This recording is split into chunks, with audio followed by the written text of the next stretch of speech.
Hello there, welcome back to the Ogre, the old Git Reacts, Reviews and Oft Times Reminiscences. Today we're doing Collier or something like that. But first, a cautionary tale. Now, I bought this on Bandcamp not too long ago. Unfortunately, in 3 days, the Bandcamp page had disappeared, and that was that. The fool that I am, because of my sort of hectic, is that right? My disorganised lifestyle, I often buy things on Bandcamp and don't bother downloading them, much to my peril, because there's a fair sprinkle now of albums I've lost because either Bandcamp have cancelled the artist or label, or the artist or label themselves have cancelled their account on Bandcamp. And such is the case with this one. I've had it 3 days in my collection and it buggered off, which isn't particularly pleasing, but it's my own fault, I suppose. Although, if anybody, if on the small chance that the owner of the label, the artiste, takes pity, send me the blooming thing. Anyway, Collier, let's crack on and listen to it's a mighty fine album, even though I ain't got it anymore.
So, this is one of those types of black metal which always, 99 times out of 100 anyway, pleases me. It's that miasmic mix of murk that sort of means that the constituent parts don't matter. It's the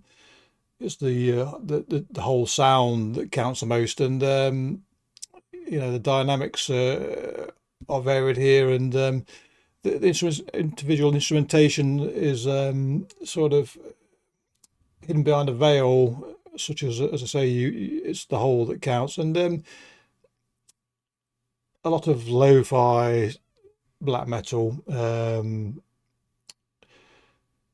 either by design or by accident or incompetence, just doesn't hit the mark, because there's a certain way to do lo-fi, in my opinion, or to my taste anyway, and very often it isn't, whereas here it's just about spot on.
So there's more than a hint of the old school about this, and of course, if you're going to do that, you need to do it right, and this does. But it also, it is a modern take on the old school, and it is quite a cavernous sound. You do feel a bit subterranean listening to this, and that darkness and murk is a bit claustrophobic, as all total dark tends to be, until if you imagine one of those massive cathedral-like caves in Vietnam and places like that, which, as I say, if you're in total darkness, you don't know whether you're apart from echoes of sound maybe, but as far as light's concerned, you might be in a little sort of tunnel, or you could be in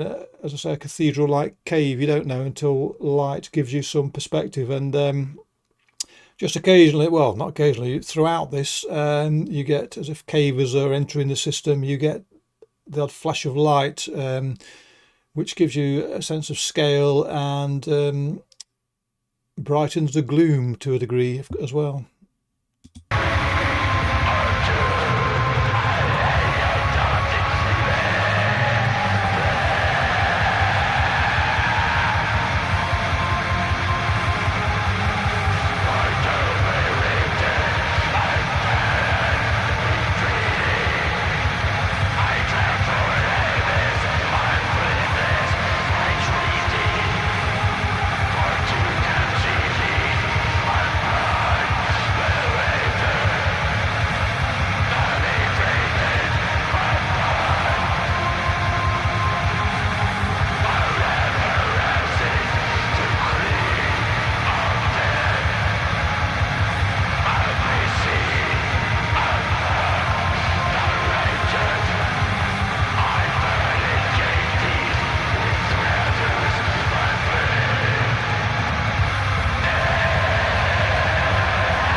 Instrumentation here reminds me of I can't remember the name of the families, but in America of old, there's a quite famous tale of two families that lived either side of a valley that, for some probably quite trivial reason, started shooting at each other over a fallout of some description, and basically waged their own little war with each other across the valley for some considerable time, and the sort of the keyboard tones here seem to be waging a similar battle with the crunch and grind of the guitar and bass. There is a perfect sort of contrast here of those quite sumptuous, really, synthesizer tones and the buzz and grating of the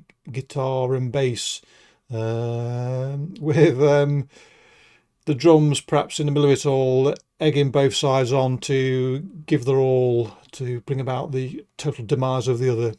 Of course, the net result is that the whole thing works very well, and long may they battle each other if this is a result.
So, as I've said before, I am a lover of the more rapid side of any music, really. But these sort of songs, as long as there's momentum and dynamics, I don't tend to mind the sort of change in the dynamics. But I always prefer it when there's a motor on. But as I say, it doesn't really matter. It's the whole atmosphere created that counts the most. But I am sufficiently delighted that there's quite a number of times when the drums get a going, and it is that drum sound which I often allude to, which is the thump rather than the clatter, which I do prefer.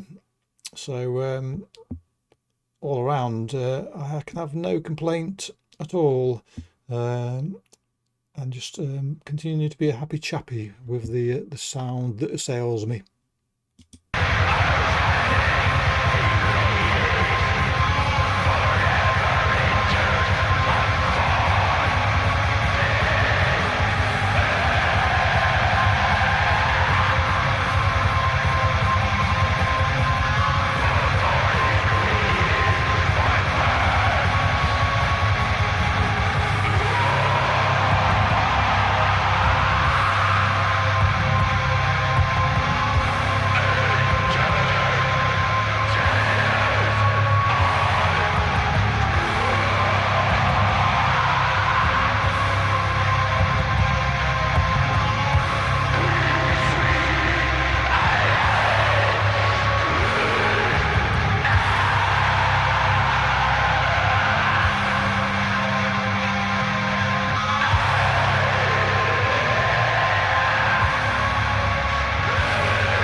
So there you go.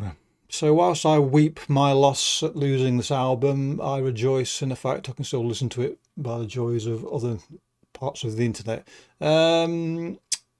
Yes, I picked the first sort of track proper because I didn't have a chance to really have a proper listen again to which track are.